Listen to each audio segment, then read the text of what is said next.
Friends, ఈరోజు మనం ప్రపంచంలో మీరు ఇప్పటి వరకు చూడని విచిత్రమైన వర్షాల గురించి చూద్దాం.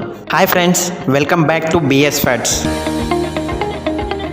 నెంబర్ 1, బ్లడ్ రెయిన్ అంటే రక్తపు వర్షం. అంటే నిజంగా రక్తం కాదు, ఎర్రగా ఉండే రక్తపు నీరు. ఈ వర్షం 2001లో కేరళలో పడింది. హిందూ పురాణాల ప్రకారం రక్తపు వర్షం పడటం అంటే ఏదో ఒక వినాశనం జరుగుతుందని నమ్మకం.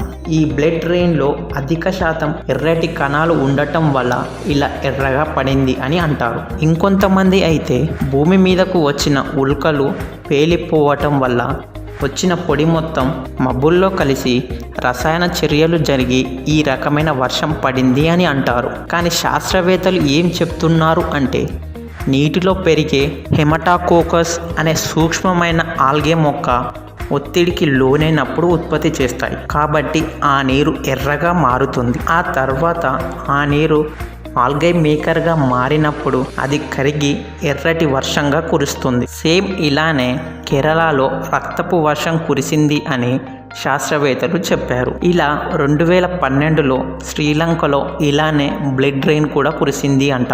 Number 2, fish rain. ఒకసారి ఇమాజిన్ చేసుకోండి, మీరు మామూలుగా వర్షంలో బయటికి వెళ్ళినప్పుడు వర్షం నీరు కాకుండా చేపలు పడితే ఎలా ఉంటుందో. 2017 సెప్టెంబర్లో మెక్సికోలో ఉన్న తములిపా స్టేట్లో ఇలానే చేపలు ఆకాశం నుండి పడింది. దాన్ని చూసి అందరూ షాక్ అయ్యారు. ఇలా చేపల వర్షం వెనుక ఏదో రహస్యం ఉంది అని అనుకోకండి. చేపలు ఆకాశం నుండి పడిన ఆకాశంలో ఏం చేపలుండవు. ఇది ఎలా అంటే సముద్రాలలో టోర్నడో ఏర్పడి చేపలు, కప్పలు, నీటిలో ఉండే కొన్ని జంతువులు అమితమైన శక్తితో పైకి వెళ్ళిపోతాయి. ఒక్కోసారి టోర్నడోలతో పాటు గాలిలో వందల కిలోమీటర్ల దూరం ఈ జంతువులు ప్రయాణిస్తుంటాయి. ఒక్కసారి ఆ టోర్నడోలు బలహీనత పడితే ఆ జంతువులు నేల మీద పడతాయి. ఈ విధంగానే చేపల వర్షం అక్కడ పడింది. సేమ్ చేపల వర్షంలానే కప్పల వర్షం కూడా ఇలానే పడింది. ఇలాంటి చేపల వర్షం మన రాష్ట్రంలో కూడా పడింది. 2015లో కృష్ణా జిల్లాలో గోలమూడి గ్రామంలో ఇలానే చేపల వర్షం పడింది. అలాగే 2008 కేరళలోని కందనసామి గ్రామంలో, 2009లో గుజరాత్లోని జమ్నాబాద్ గ్రామంలో ఇలానే జరిగింది. ఫ్రెండ్స్, మీరు కనుక చేపల వర్షం గురించి విని ఉంటే మాకు కామెంట్ చేయండి. Number 3, ash rain. ఇండోనేషియా దేశాన్ని కేర్ ఆఫ్ అగ్ని పర్వతాలుగా చెప్పుకోవచ్చు. అలా ఎందుకు అంటే ఈ దేశంలో 130 వాల్కనోస్ ఉన్నాయి. వాల్కనోస్ అంటే అగ్ని పర్వతాలు. ఎప్పుడు పేలిపోతాయో అనే భయంతో అక్కడి ప్రజలు ఉంటారు. అయితే ఇండోనేషియాలో కెల్వాన్ అగ్నిపర్వతం 2014 ఫిబ్రవరిలో విస్ఫోటనం జరిగింది. అంటే పేలిపోయింది. ఆ వాల్కనో నుండి వచ్చిన బూడిద అక్కడి నుండి 500 కిలోమీటర్ల వరకు నిండిపోయింది. మంచు ఎలాగైతే కురుస్తుందో సేమ్ అలానే బూడిద మంచు కురుస్తున్నట్లు కురిసింది. జావా ఐస్లాండ్ మొత్తం పూర్తిగా నిండిపోయింది.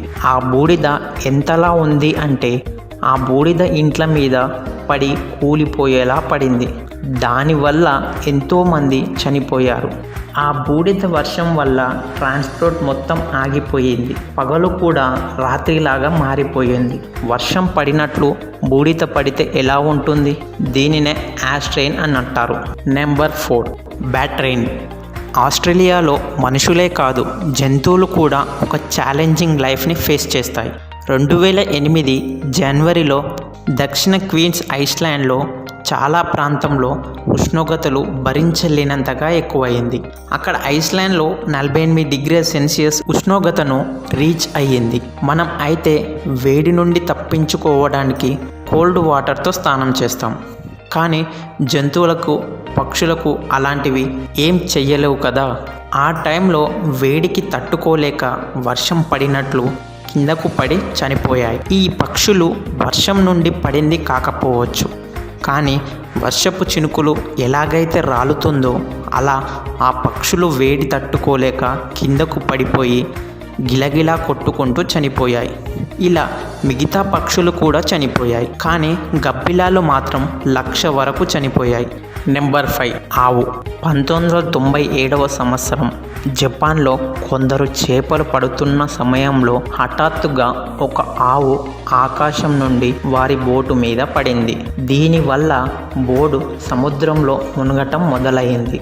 అదే సమయంలో అక్కడికి పెట్రోలింగ్ వచ్చిన సిబ్బంది ఆ నావికులను మునిగిపోకుండా కాపాడారు. ఆ తర్వాత జపానీస్ అధికారులు ఈ ప్రమాదానికి సంబంధించిన ప్రశ్నలు అడిగినప్పుడు ఇలా సమాధానం చెప్పారు. వారు తమ బోట్లో సముద్రంలో ఉన్నప్పుడు ఒకేసారి ఆకాశం నుండి ఆవు తమ బోటు మీద పడింది అని, అందువల్ల బోటు ప్రమాదానికి గురి అయ్యిందని తెలిపారు.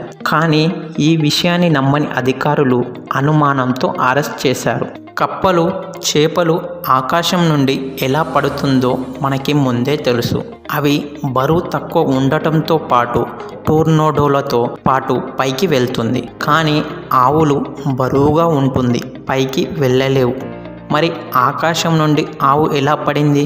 మరి దీని వెనక ఉన్న రహస్యం ఏంటి అంటే, రష్యన్ ఎయిర్ ఫోర్స్ ఒక ఉద్యోగి కొన్ని ఆవులను దొంగలించి విమానంలో వేరే ప్లేస్కి తీసుకువెళ్ళే సమయంలో ఆ ఆవుల బరువు విమానం కెపాసిటీ కంటే అధికంగా ఉండటంతో ఆ విమానం బ్యాలెన్స్ తప్పటం మొదలయ్యింది. దాంతో ఆ వ్యక్తి భయపడి ఆ విమానంలో ఉన్న కొన్ని ఆవులను 30,000 అడుగుల నుంచి కిందికి తోసేశాడు. వాటిలో ఒకటి ఈ బోటు పైన పడింది. ఫ్రెండ్స్, మీకు గనక ఈ వీడియో నచ్చితే లైక్ చేసి మీ ఫ్రెండ్స్ అందరికీ షేర్ చేయండి. మరియు మీకు ఏ విధమైన వీడియోస్ కావాలో మాకు కామెంట్ రూపంలో తెలియచేయండి. మీరు చేసే కామెంట్సే మాకు మోటివేషన్లా ఉంటుంది. వీడియో గనక మీకు నచ్చినట్లయితే లైక్ చేసి మీ ఫ్రెండ్స్ అందరికీ షేర్ చేయండి. ఛానల్ని ఇప్పటి వరకు సబ్స్క్రైబ్ చేయకపోతే సబ్స్క్రైబ్ చేసి పక్కనే ఉన్న బెల్ ఐకాన్ని ప్రెస్ చేయండి.